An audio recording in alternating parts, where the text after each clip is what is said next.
Alright, today we're going to do the taco ring. Now, I pre-prepped, and if you're going to have a host do it, have her cook the ground beef ahead of time. She doesn't have the mix and chopper, but if you do, or this great little tool that I have. If my magic wand. Well, my magic wand. If she doesn't have this, then of course your ground beef's not going to look like this, but sometimes if you take one of our little skillets, you can, I take it in and let the host cook it while I'm setting up, but it does make your ground beef so much better, and it makes it better when you're putting it in the taco ring. So the first thing I'm going to do about the taco ring, because I know when this first came out, we as consultants had no idea how to do the taco ring. So you have 2 packages of crescent rolls, and you're going to open them up and divide them into the 16 triangles. Whoops. And I do that at my shows too, just so you know. They break apart really nice and easy. And then you're going to separate them, and when I lay out my crescent rolls, this is not something I let my guests do at the show because they don't get them the way I like them. So I lay them out and I pretend like it's a clock, and we start at noon, and you put the large end in and you put your little point out, and that is my 12 o'clock. And then we put a crescent roll at 3 o'clock. We put a crescent roll at 6 o'clock. And at 9 o'clock. And if you're not a time kind of person, you can pretend like it's north, east, south, and west. Whichever works best for you. But then you can even lay your pizza cutter in there to kind of make sure you got your little circle if you want. I'm not big on inches, so there you go. Anyway, and then what we're going to do is take the rest of our crescent rolls and then just fill them in. And make sure you keep your crescent rolls refrigerated until... yeah, we'll get that in a minute. Make sure you keep your crescent rolls refrigerated until you get there. If your host already has them out, put them back in the refrigerator, because then they're just going to cause you grief if they get too warm. So you want to make sure that they're nice and cold. And then you're just going to separate them.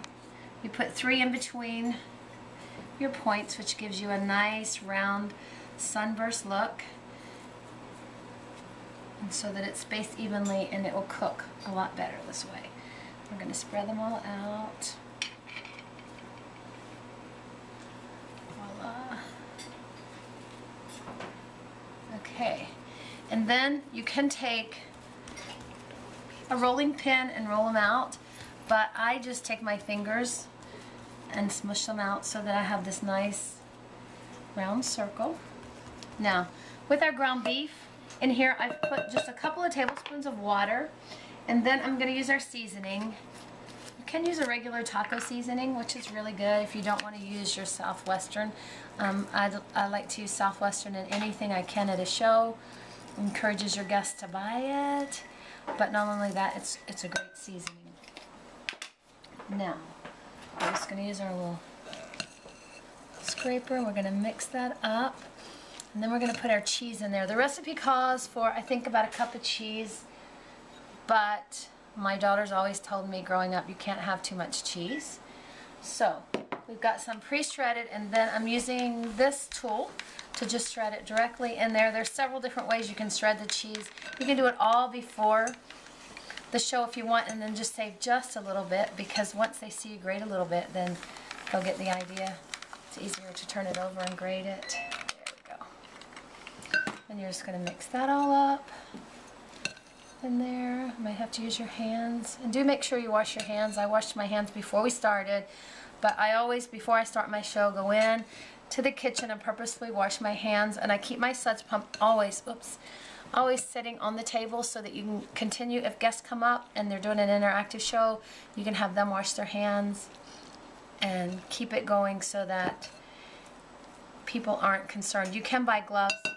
I always cut the tips off the gloves with my scissors and stuff, so I don't use the tips. Now, where's our little scoop that I had laying here? Oops, over here. Back into the video. And then we're just going to take a scoop, and we're going to scoop our meat directly onto our little mound that we've made. It's going to fall everywhere, but it doesn't really matter because we're going to cover it all up in just a minute, and it will taste just wonderful. She was globby. Anyway, so you just keep going with your scoop. You can use your either scoop, the medium or the large. I like the Mount Julie that the medium makes. This is really lean ground beef, so it doesn't stick together as well as if your host gets you some ground beef that has a little bit more fat in it. This just doesn't have any fat, so it's kind of crumbly. But it tastes good. You make sure you put all of your meat in there. I've got about 1.5 pounds meat in here because we're using this one for a dinner, so that I put more meat in it so that it'll be more filling. If you're doing it as an appetizer at your show, then a pound of ground beef will be more than enough. But I like for everyone to get a great taste of the meat. Okay, so let's put a little bit more. This is really a lot.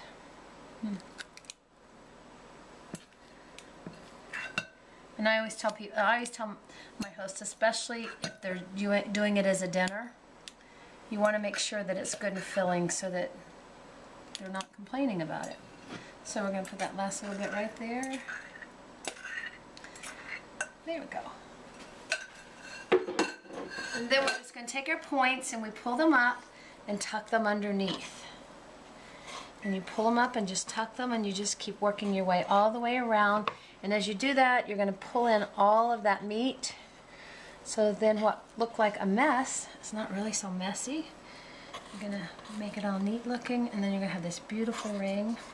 This is my favorite recipe to do for game day. If there's a football game on, the guys love to eat this. It's a quick dinner because you almost always have just ground beef and cheese, and then you can throw whatever you'd like to have on your taco, lettuce or tomatoes, and it beats just your regular tacos.